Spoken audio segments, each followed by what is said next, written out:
Okay, here we go. Hey, everybody. I'm joined here with Anthony Masiello. He's my friend from New Jersey. He lost an incredible 160 pounds about 10, 15 years ago, and he's kept it off. He switched to a plant-based diet. He has an amazing story, and I wanted him to share the story with my viewers. So, Anthony, if you could take us back to the beginning of when you started your journey. Sure. Thanks, Rich, and thanks for having me. It's great to be here with you. I'd rather be there in person, but we can't do that this year. So This virus, yeah. yeah, virtually is the next best thing. So thanks a lot for having me. So yeah, my story starts back in grade school, elementary school. I lived with my mom in North Carolina during the school years, and in the summers, my brother and I would come up to New Jersey, and we would stay with my dad over the summers. And somehow in between the fourth and fifth grades, when I left North Carolina, I must have gained weight over the summer, because when I came back and started the fifth grade, my friends were asking me, how I gained weight or how I got fat over the summer. And I didn't even notice it, probably because it happened gradually. But having been away from them for 2.5 or 3 months, I guess it was noticeable. And And if I ask, because you have brothers, right? Did they go through the same thing during no, that not time? at all. My No. brother stayed slim his whole life, until now. He's still he's slim and in great shape. So I it was me. I don't know how or why, but that's what happened. And then since it became a topic, and I honestly don't know if it would have became a topic if I wasn't around, but since it became this thing that my friends asked me about, I started to kind of self-identify, as the fat kid, or as the heavy kid. We're talking about back in the 80s, and there weren't a lot of overweight kids, at least not in my school. Right. Back then, there were two of us at my elementary school, probably a couple more by the time I got to high school, but it still was, it wasn't normal. Yeah, it wasn't as And prominent back then. right, and it started to become how I looked at myself. So it would slow me down. I think it zapped my confidence quite a bit at that age. And it was a kind of thing where I would, I guess it was always on my mind. I would always try to cover it up. I would try to use humor to dismiss it, or I would bring it up before other people I met would bring it up, as kind of a defense kind of mechanism. Like when I meet someone, be like, "Oh, I'm Anthony," I just, I don't know, like I just ate 2 pizzas, or like something like that, or I forget, but like we would make jokes about it to try to lighten it up. But the point is that I'm trying to make is that it was always on my mind, Mhm. and it stayed on my mind all through high school, and then when I went to college, and then if we fast forward a bit to the year 2005, I don't remember how much I weighed when I graduated high school, but I was big, right? But fast forwarding now to 2005, I was married now. I was living in New Jersey in a house of my own with my wife and my first son. And we were expecting our second son, who my wife was pregnant. And I went and I applied for a life insurance policy. And the life insurance policy that I applied for, when it came back, I was denied. And I was denied because I was morbidly obese. I was on medication for high blood pressure. Obviously that made being morbidly obese, my BMI was completely out of whack. I had high cholesterol. I had sleep apnea. I got migraine headaches that my doctor was trying to help me with, because they would be the kind of headaches that would take me out of work, where I would have to come home and just stay in a dark room until they went away. And I had eczema on my fingers, Yep. and I had psoriasis behind my neck over here. It's funny. I So recognize all those symptoms too. I've yeah, had I mean, many it's, of them. unfortunately, it's not unusual. Yeah. And a lot of these things go together, Right. right? It's not like we just get one and everything else. They're all conditions that are created, essentially by the same thing, which is what you and I have learned by living a very unhealthy lifestyle. Now, And were you ever diagnosed with pre-diabetes? no, I was never diagnosed with prediabetes. I kind of went back and forth with my doctors quite a bit, even about the blood pressure. They wanted to medicate me when I was in college. And I said, no, I'll try hard. I'll lose the weight. And, and I would do that. I lost weight several times. Never all of the weight, I would lose 20, 30, 40 pounds. But then some of it would come back. And I forget if I mentioned this, but in 2005, by the time I was denied that life insurance policy, I weighed 360 pounds. Wow. I'm 6'4", so I'm tall, but that doesn't mean I can carry 360 pounds, properly. Right, of It course. put me into the morbidly obese category. So, and But you so never stopped weighing yourself, because I did at a certain point. I didn't want to know, but I did. I didn't have a scale that went over 300 pounds at home, but I know the 360 was documented because I joined the gym at work. Someone convinced me to join the gym, and before you could join, they had to do a screening, a health screening, to make sure you were well enough to go to the gym. So they weighed me, they measured my height. They actually required me to get a note from my doctor, they had to do a physical and say that it was okay for me to work out. wow. And that's the number that I use. It was 360 something pounds. Now, I think that I probably weighed more before I went to the gym, for that health screening. Like I was probably already, trying to lose weight by keeping myself hungry and that kind of stuff. But clearly it wasn't working. Right. Yeah. So I'm sorry, go ahead. I'm sorry. Is that what led you to plant-based eating, or is that later on? Yeah. So the being denied the insurance. So I applied for the 20-year life insurance policy and I was denied. And that really hit me like a ton of bricks, because I work in informatics and I understand how these kind of decisions are made by these companies. And what that means to me is that they plugged in all of my data into their computer, and it gave them a result that says not worth insuring, right? So to me, I took that as like a death sentence, or like basically saying you're not going to live another 20 years. And the thought of that, while my wife is standing next to me pregnant, was scary. And the best thing that did for me is it forced me to take a really objective look at my life. What was it really like? Aside from the jokes and aside from the the persona that we put on when we go out in public, and we the big smile, the big smiles and the happy jolly fat guy kind of thing. Like, what was really going on? And it when I looked at it that way, there were a lot of things that were really hard about my life. The fact I couldn't sit in armchairs. And when I was at work in conference rooms, a lot of times every chair is an armchair.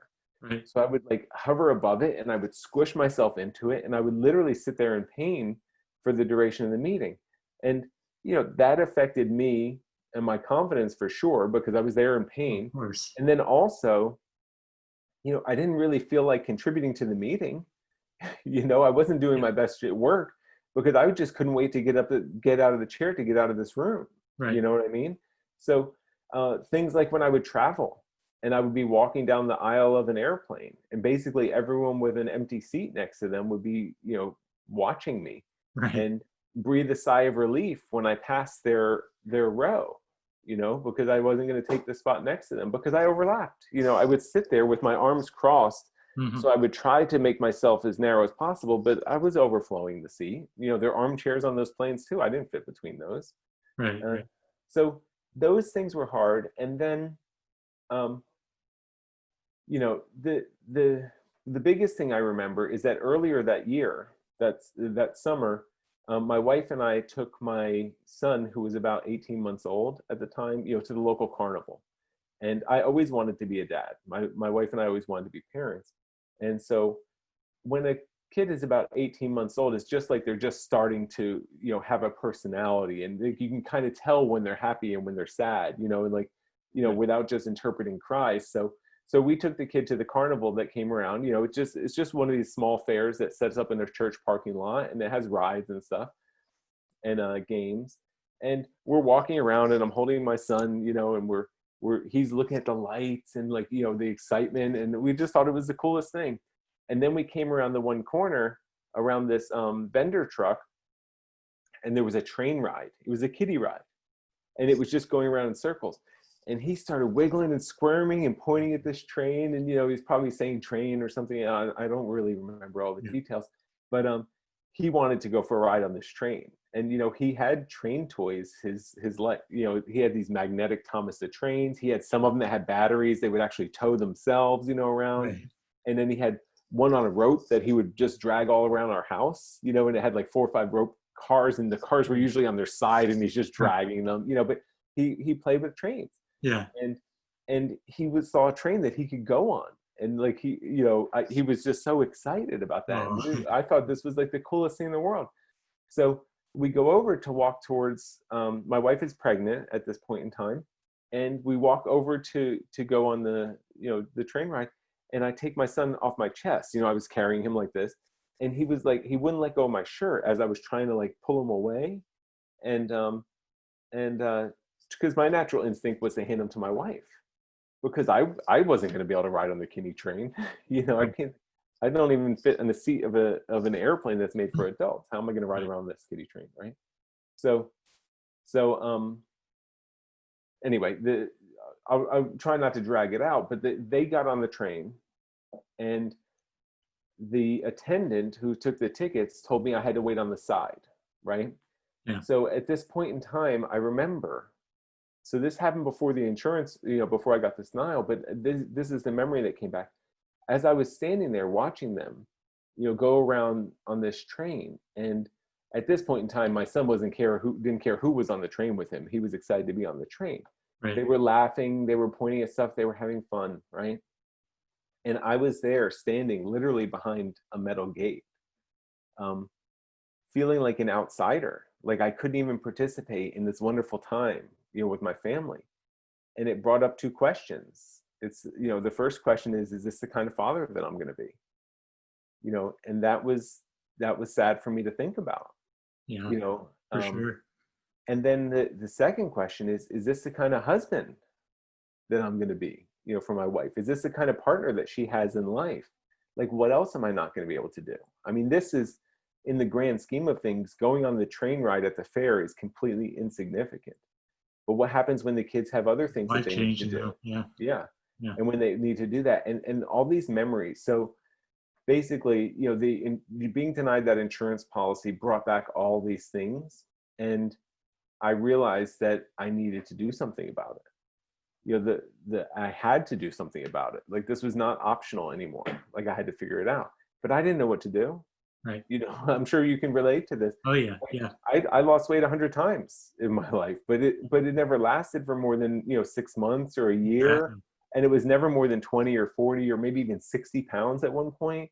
And I would never get up that high, even maybe the 10, only way I would pounds. do it is by keeping myself very hungry. Yep. So I was already vegetarian, because that was one of my attempts to lose weight in the 90s. That's right. I think I remember that. Yeah, I was already vegetarian, and now in 2005, the only weight loss methods that anyone was talking about was this high protein thing, and this Atkins diet, it was called at the time. Then later it became paleo and keto and all these other things. But I didn't want to do that, because I do know that when I gave up the meat, I felt better, and it did make me healthier, or it made me feel better, and it made me lose weight. And I was afraid that if I switched, that all that would come back. Yeah. And that I wouldn't continue to lose weight. So so I was searching the internet for vegetarian weight loss, and I found on Amazon.com, I found Dr. Furman's book popped up, Eat to Live. And on the cover of his book, it says fast and sustained weight loss. And then when I read the comments, though, that other people wrote, who had bought the book, and they posted some, I guess, comments. Nobody talked about weight loss. Everyone talked about getting healthy and how much better they felt. And I was like, wow, well, I want to lose weight, but what I really want to be healthy. Like, losing weight alone isn't going to help me get this insurance policy. Losing weight alone isn't going to help me to be around for my kids. I need to get healthy.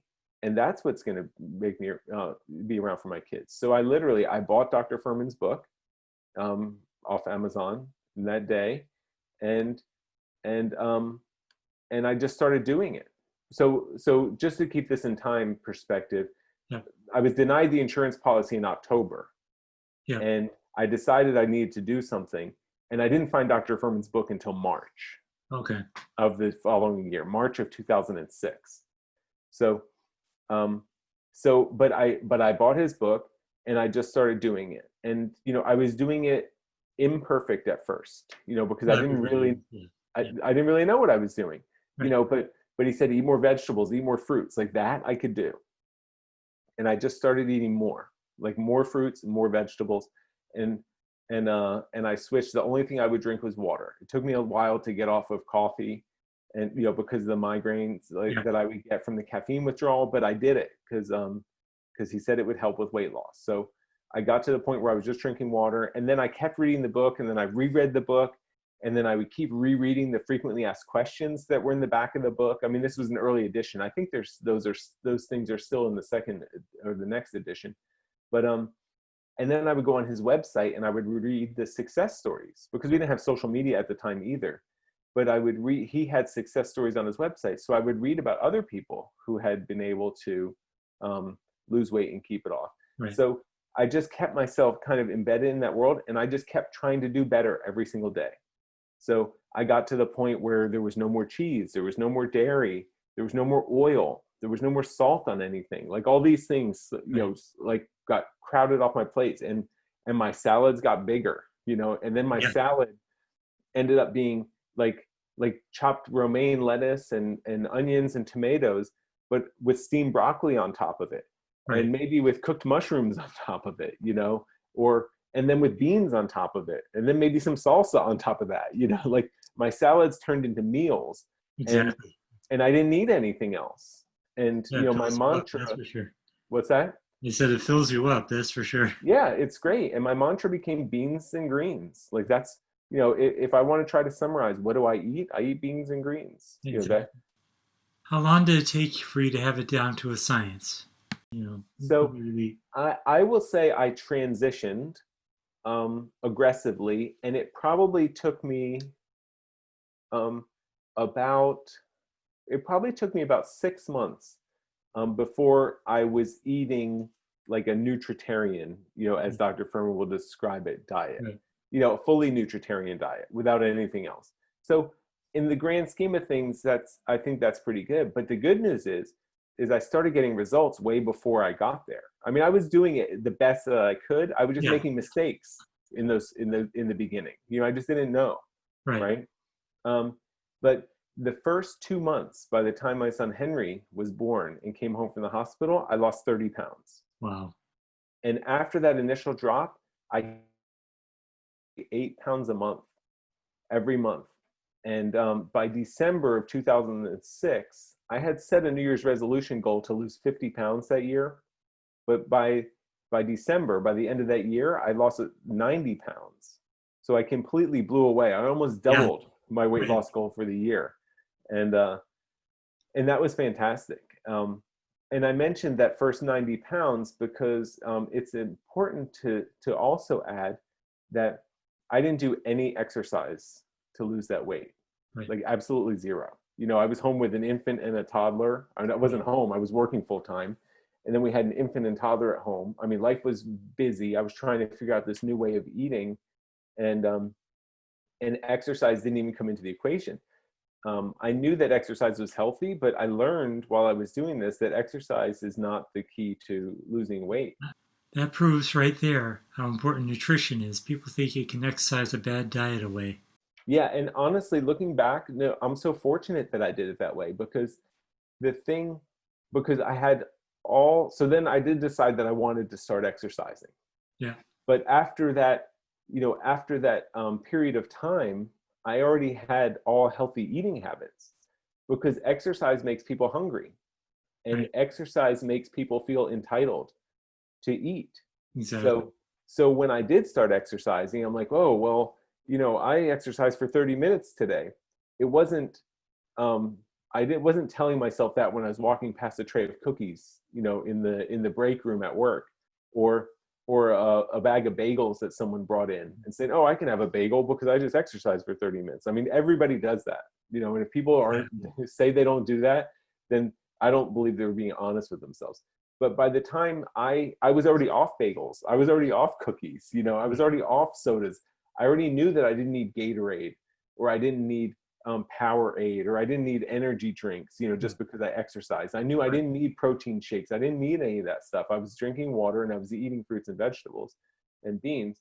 So when I did start exercising, and when I did feel entitled, and when I did feel hungry, I would eat extra carrots, or I would eat, extra edamame that I would eat, or I would make a bigger salad, or so it didn't, even though I felt hungry because I started exercising, I just basically replaced those calories that I needed, those extra calories that I needed, with more fruits and vegetables. So it was no problem. So I do wonder and worry, and I wouldn't recommend to people to start with exercise exactly for that reason. Yeah. Like, you've got a lot going on. Like, really figure out your eating and figure that out. Keep that solid for 6 months or so. And then if you want to start exercise because you feel so amazing and you think it'll be fun, then start adding that in. But do it once you've got the food figured out. I exercised like a maniac the first year I lost the weight. Hearing your story makes me realize I didn't need to because I was eating healthy anyway. Yeah, you don't have to. If you want to do it, you have to know yourself. If you want to do it and it's fun and you enjoy it and it doesn't mess you up, then I mean, and I'm not trying to say exercise is not important, or No, I know, exercise but not healthy. It's critical. Yeah, but it's not the key to losing weight, and it's not the sole key to getting healthy. I feel like the diet. So people have always asked me, how much of my weight loss would I attribute to diet versus exercise, and I still think to this day it's 90% diet and probably 10% exercise. I do agree. For the weight loss, I'm very happy that I'm so anyway, I'll go back to the story. So then, after losing that 90 pounds, I did have all this crazy energy and I did want to start exercises. So I decided I wanted to start running. So we had a heavy duty treadmill in the basement because my wife was a runner. And when she bought a treadmill, I said, well, let's not get a treadmill that I can't use, at 350 pounds. So we ended up buying like an industrial strength treadmill. So we had this thing in the basement, and it was, coming up on January. My New Year's resolution going into 2007 was to become a runner. I'm curious, were you ever a runner before this? Never. I did activities when I was younger. I would ride BMX bikes. I used to roller skate when I was younger, in like the 6th and 7th and 8th grade. I would go roller skating on the weekends. And then I started skateboarding in high school, and then I started snowboarding after high school. So I was active with that kind of stuff, but I never ran in my life. I never exercised. I never went to a gym. I never did push-ups. I never did any of that stuff. I never played team sports or any place that I, would get a workut, but I wasn't sedentary. I want to be clear about that. Like I would skateboard, but I was a big guy, on a skateboard, or I would snowboard. But again, I was the biggest guy on the chairlift, going up the mountain. And so I knew the techniques to do that stuff, but I didn't have endurance. Like I couldn't stay out all day, and I couldn't do, so anyway, but I did decide that I wanted to start running just because my wife did, and she actually made it seem so much fun. Yeah. So I set my New Year's resolution, and my only plan was to spend 30 minutes on the treadmill. And what that looked like is I would start walking, and then I would turn up the speed, and then I would run for a little bit. And then when I got out of breath, I would turn down the speed and I would walk. Right. And then I would just keep doing that for 30 minutes. And our treadmill has those lights that go in the oval, it's to like mimic a track, right? Yeah. So I remember when I got to the point where I could run one whole lap around the track, which now I know is a quarter mile, right? And then I would rest, and then I would try to run another one, right? And then eventually I could run 2 laps. And then I got to the point where I could run 1 mile. And then I would run a mile and take a break. And then I would run another mile. And then I got to the point where I could run the whole 30 minutes. At that point I was doing about 3 miles in that 30 minutes. And then I got to the point where I was doing a little bit more than 3 miles in that 30 minutes. And then I joined the running club at work. And in March, I ran my first 5K race. And it's the first time I ever ran off of a treadmill. Right. I ran my first 5K race. And it was awesome. It was awesome because I was out there doing it. I wasn't the one on the sidelines holding my wife's goodie bag and holding her Right. Yeah. shirt and holding a jacket, and having a bottle of water for her when she was done.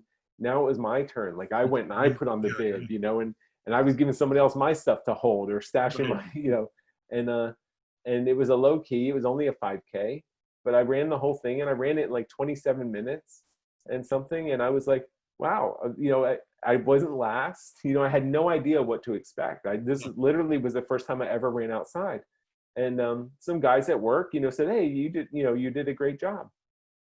So I kept running these 5Ks at work, and then I would continue running on the treadmills. And then I started running outside more, but I would just keep pushing my distance. I could run 3 miles now, then I could run 4.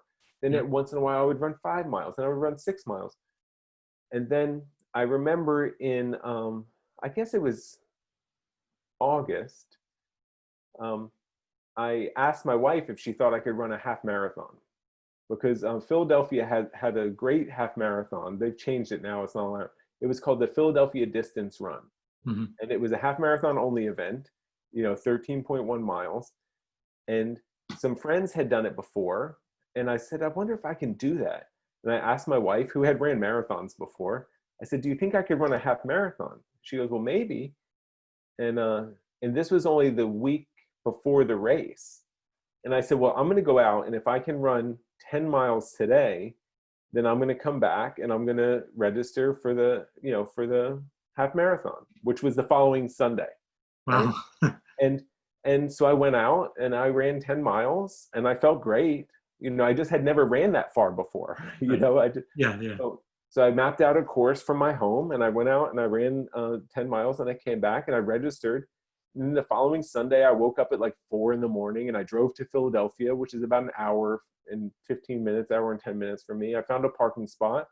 I walked over, I got my number, picked up my number and all that stuff. I got in line in my corral because it asked me my pace, what pace I thought I could do. And I just put in the pace of my 10-mile, practice run. Yeah. Because I didn't feel dead after that, like I could have probably went further. So I put in my pace. And when I got into the corral, I mean, it was a huge race at the time. And they had us all sections. I was like in the 4th corral from the front. And I was like, why are all these people behind me? Like, it was confusing to me, like I had never been in there before, but I was like, oh, well, and I did it. And the gun went off and we started, and I ran the Philadelphia Distance Run, and I ran it in a half marathon in an hour and 47 minutes. Wow. And, so that it was about an 8:10 pace or something like that. That's impressive. And now the thing about that is, that was 9 months after I couldn't even run for a minute, and I really give the credit to that for how well I was eating and how healthy and how strong my body had gotten on the inside. Oh, for sure. Yeah. Right? Like it was all working, like it all came together. And so that's how my running progressed over that year of 2007. But I also want to add that my weight loss continued as well.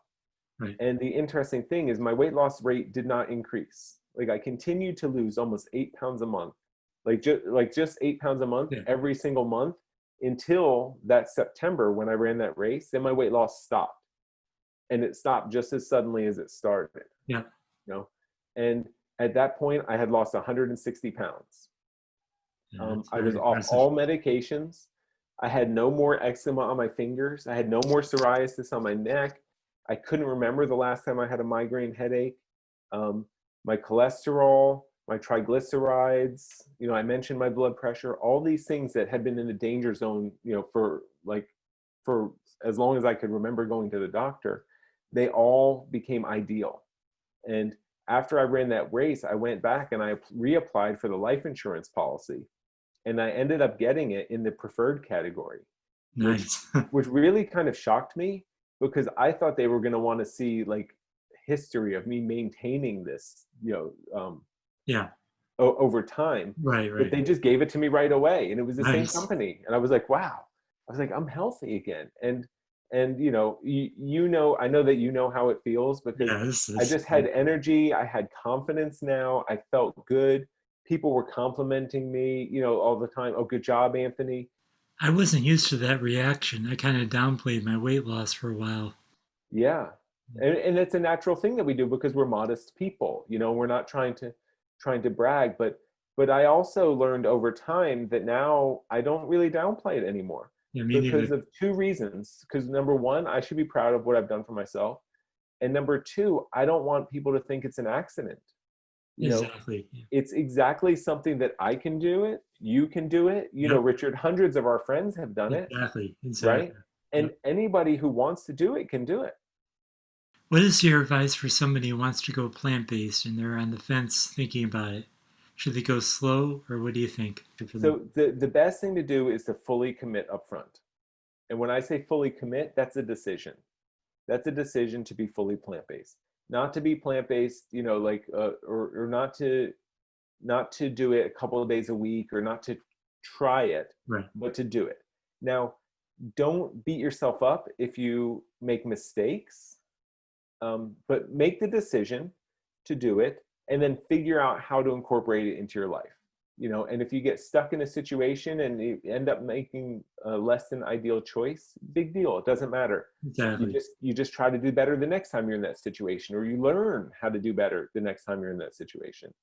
But I would say, just, yeah, just start. Yeah. And it's a slow process. They gotta stick with it. I mean, Absolutely, yeah. people And tend to give up and get exactly. discouraged. And it doesn't help. And it works, right? It works if you figure out how to eat a healthy plant-based diet. It works. And um people do, they, as you said, they give up because they want it to work instantly. Yeah. I didn't know it was going to take me 20 months, almost 2 years, Right. to lose my weight. I probably thought it was going to take like more 4 or 5 years, Hmm. to lose all that weight. So it went faster, but it does, like, now. So now I'm 15 years in, right? Right. And right now, today, it doesn't matter if it took me 2 years, 4 years, or 10 years. The point is that it worked, right? And Exactly. that I don't have any of those health complications anymore, and that, I wake up feeling great every day. I'm incredibly active with my kids. And now, now they're runners. Now they run way faster than I do. We started when they were little. I used to push them in races in the stroller. And Right. then I used to jog with them, and I would run races with them, and we'd go their pace. Now there's no way I can keep up with them anymore. Like, they're both cross country runners in high Right. school, and they're flying. And we go snowboarding in the winter Right. together, or we go for a bike ride, or we go for a walk in town, or we go on vacation somewhere and we go for a long hike. And we just have an incredibly active life together. And and it's all thanks to, I believe, all thanks to me making the decision to really do this, fully Definitely. committed, and figure out how to make it work.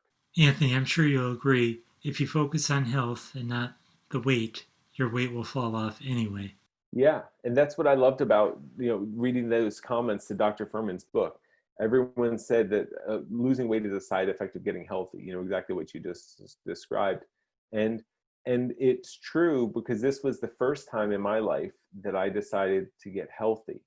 Every other time I wanted to lose weight so that I would look better, Hmm. or so that I would fit into places. Like, if I only could lose weight, I could, I would be more comfortable in this, in the chairs, or I would fit in the desk better at college. But those desks that are connected to the chairs, Yeah.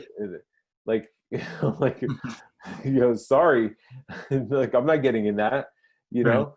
But, like, so those were the things that motivated me. But this time it was different. It's exactly what you described. I wanted to be healthy.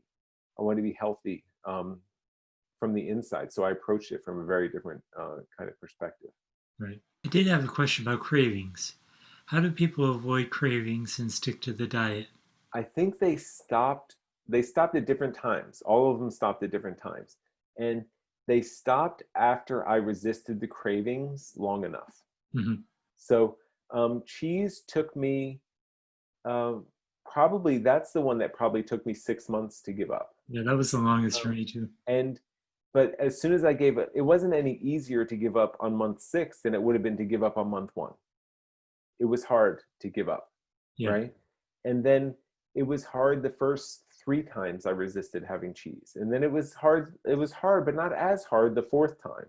And then it was hard, but not as hard the 5th time, the 6th time. By the 10th or 20th time, it started to get a little bit easier. And now you could take a block of cheese, or you could take whatever you want, you could put it in front of me. And sometimes it still looks good. Like it still looks like something because I remember that. But at no point in time does it become something that I would consider eating anymore, because it's been so long. So the same thing happened to me with chips at the Mexican restaurant. Yeah. When I would sit down and the chips and salsa would come out, because I'm a big fan of salsa. Yeah. That's tomatoes and onions and jalapenos, especially when it's made fresh at Right. a restaurant or something. Yeah. And so my approach was I would just load up, every chip had a pile of salsa. So it was almost Yeah. like more tomatoes than chip, right? But one day I said, well, why am I eating these chips? I know they're deep fried, so Right. that I probably didn't give up chips until a year. That was even further past the cheese. And then I gave them up. And then, I was just at a Mexican restaurant with friends last weekend on Sunday. And the chips came out, and the salsa came out, and some guacamole came out, and I just skipped it. Like it's no longer even something that's even remotely tempting to me. Like I can literally sit there and I don't. Now, as soon as my food comes, whether it's a salad with the beans and rice on top of it or something like that. This Right. time I had vegetable fajitas, and one of the Mexican restaurants I go to, they will actually make my fajita vegetables with water instead of oil. But this Nice. was a restaurant I hadn't been to, so I said, please, try not to use any oil, or use minimal. And they came out, and it was, it was sizzling, and on the hot plate or whatever it is. Right. But they weren't drenched in oil, so I was happy about that. But as soon as I got it, I took the salsa and I poured it over my vegetables, because I enjoy it there. Yeah. I enjoy the salsa. I still haven't given up the salsa, but I no longer use the chips. So Yeah. Exactly. it's the same thing. It's hard to resist that the first time. The first time you give it up, it's hard. The 5th time, it's hard. The 10th time, it's a little bit easier. The 20th time, it's much easier. Exactly. By the time you get to 100, it doesn't even matter. It's just normal. Yeah. So, Exactly. so for me, I don't think it's as much related to the calendar. It's how many times you resist Yeah. the temptation. And once you've resisted the temptation long enough, your mind doesn't care. And, ironically enough, the thing that's popping into my mind right now, it's just like training a pet. If someone has a pet dog, Yeah. and the first time they do something, they don't know what they did wrong, right? Exactly. The 5th time, they're starting to get an idea, or what you want them to do. Not even wrong, they don't know what you want them to do. The 5th time, the 20th time, the 100th time, it's easy. Yeah. They learn how to Exactly. do it. We have to train our own brains in the same way. Yep. We have to be realistic with our expectations. We can't expect it to be easy on day 1, No. Absolutely and not. we can't expect to never slip. But you realize that once you slip, you almost restart that clock. You have to then start over. It's going to get hard again. Yeah. If I resisted the chips 10 times and then all of a sudden I had one, now the next time I sit down, it's going to be difficult to resist again, Exactly. because I've almost reset that. Now, probably didn't reset it back to 0, but I reset it back to maybe 5 or 10, or something like that, where Right. Right. it's going to take some some conscious effort, some mindful effort now to Right. give Right. them up. But once you go far enough, I would say just stay away, because then it's easy street Oh once yeah. Yeah. once you've For sure. actually given it up. For sure. Yeah.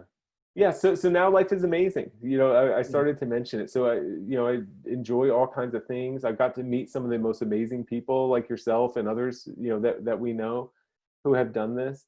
And the other thing that I know all of us do, and I really appreciate this about you, Richard, is that now we want to help other people to do the same. So Oh, absolutely. I'm happy to share my story with the hopes that it sparks someone to want to do it. I just, the 2 things I like to leave people with is, Number one, you absolutely can do it. You know, Yep. if I did it, you can do it. And I'm not just saying that lightly. I No, I know. I sincerely mean agree with that. And then the second thing is, no matter how hard it is, it's worth it. oh, And it I is. know you agree with that. It's so hard, but it is so worth it. And it might feel like deprivation, or it might feel like you're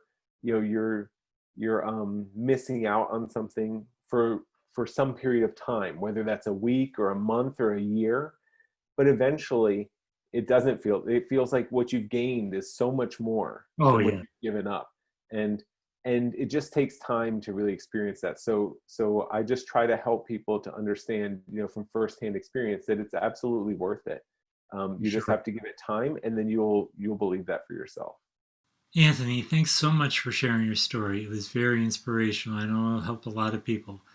Can you let our viewers know where they can find you and for more information? Sure. So I'm on Facebook as Anthony Masiello, and I'm on Instagram as A Masiello. You can find me there. I do individual health coaching, and my website for that is earnedhealth.com, I love that name. Yeah. EARNEDHEALTH.com, Earned Health. And I'm not trying to build a huge coaching practice, but I do really like getting to help individuals, some individuals. So, a few at a time.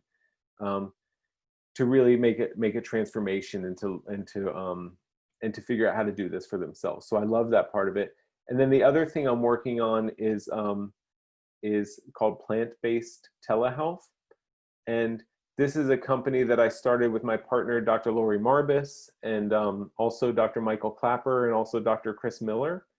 And this is a national lifestyle telemedicine practice where people who are transitioning to a whole food plant-based diet can have medical support that understands the full potential of plant-based nutrition and can really support them with any medical needs that they might have while they're trying to get healthy. It's really focused on the prevention and the reversal of chronic disease. Again, thanks, Anthony, for doing the interview. It will help a lot of people. Stay safe and hope to talk to you again soon. Yeah, you're very welcome, Richard. Thanks again for having me on. It's always fun talking with you.